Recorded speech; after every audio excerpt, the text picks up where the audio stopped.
दोस्तों नमस्कार, मेरा नाम है सूर्यकांत और मैं आप सभी का भारत एग्री के हिंदी यूट्यूब चैनल में स्वागत करता हूं।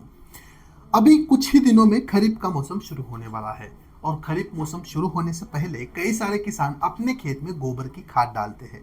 लेकिन क्या होता है कि हर बार किसान गोबर की खाद डालते वक्त कुछ ना कुछ गलतियां कर देता है, जिसके कारण उसके पैसे भी खर्च होते हैं और उतना ज्यादा फायदा भी नहीं होता है। इसलिए हम आज के वीडियो में आपको बताने वाले हैं कि आखिर अपने खेत में गोबर की खाद डालने का सही तरीका क्या है, जिसके कारण हमें बहुत सारे फायदे होने वाले हैं।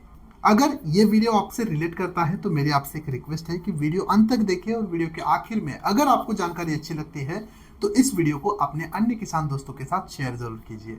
चलिए बिना किसी देरी के शुरू करते हैं।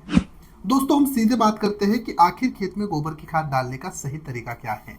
कभी भी खेत में गोबर की खाद डालने से पहले हमें खेत की एक गहरी जुताई करना बहुत जरूरी है।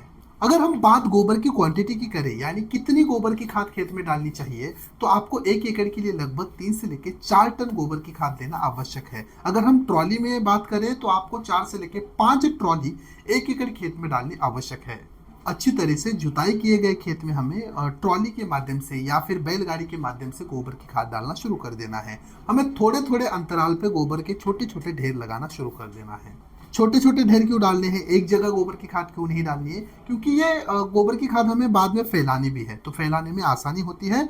और छोटे छोटे ढेर डालने की बात क्या होता है कि जो गोबर की खाद है वो कड़ी धूप के संपर्क में आती है और उसमें जितने भी कीट और रोग के अवशेष है वो कड़ी धूप के संपर्क में आकर मर जाते हैं।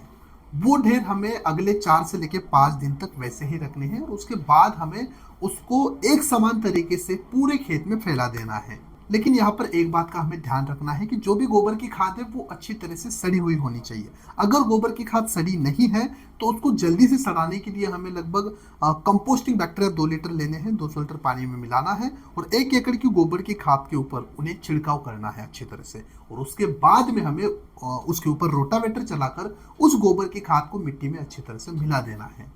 ये गोबर की खाद हमें अपने खेत में बुआई या फिर रोपाई करने से लगभग 15 से 20 दिन पहले खेत में मिला देनी है। कई सारे किसानों की और एक कंप्लेंट होती है कि जब हम गोबर की खाद अपने खेत में डालते हैं तो खेत में उगता रोग या फिर सफेद लट या फिर दीमक की समस्या ज्यादा दिखाई देती है। अगर ये समस्या बार बार आती है तो आपको जब आप खेत में गोबर की खाद डालते हो तो उसी गोबर की खाद के साथ आपको ट्राइकोडर्मा विरिडी 2 लीटर या फिर ट्राइकोडर्मा विरिडी 2 लीटर और साथ ही उसमें मेटाराइजम एनोसोपुली 2 लीटर पर 200 लीटर पानी मिलाकर 1 एकड़ की गोबर की खाद में मिला देना है या फिर छिड़काव कीजिए उसके ऊपर और फिर उसके बाद रोटावेटर चलाकर उस गोबर की खाद को मिट्टी में मिला दीजिए।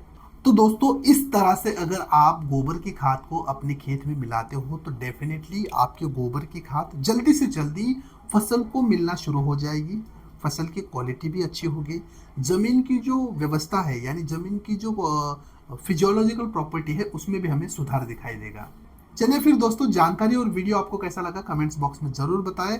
आप अपने खेत में गोबर की खाद कैसे डालते हो ये भी हमें कमेंट्स बॉक्स में बताएं, ताकि हमारे अन्य किसानों को आपका आइडिया भी पसंद आए। चलिए फिर, खेती के बारे में कोई भी और समस्या हो तो भारत एग्री ऐप में जाकर हमारे कृषि डॉक्टर के साथ वीडियो कॉल करें। अगर आपको खेती में लगने वाले किसी भी प्रकार के कृषि दवा की खरीदारी ऑनलाइन करनी है तो भी आप भारत एग्री ऐप में जाकर भारत एग्री कृषि दुकान के बटन के ऊपर क्लिक करके सारे प्रोडक्ट खरीदी कर सकते हो। यहाँ पर आपको हजारों प्रोडक्ट मिलते हैं। हर प्रोडक्ट के ऊपर आपको डिस्काउंट मिलता है। 100% ओरिजिनल प्रोडक्ट है और खरीदी करने के बाद मात्र 3 से लेकर 4 दिन में ये प्रोडक्ट आपको होम डिलीवरी मिल जाता है, वो भी 100% फ्री। होम डिलीवरी फ्री है, प्रोडक्ट नहीं। चलिए मिलते हैं अगले एक नए वीडियो में एक नए विषय के साथ। तब तक के लिए धन्यवाद।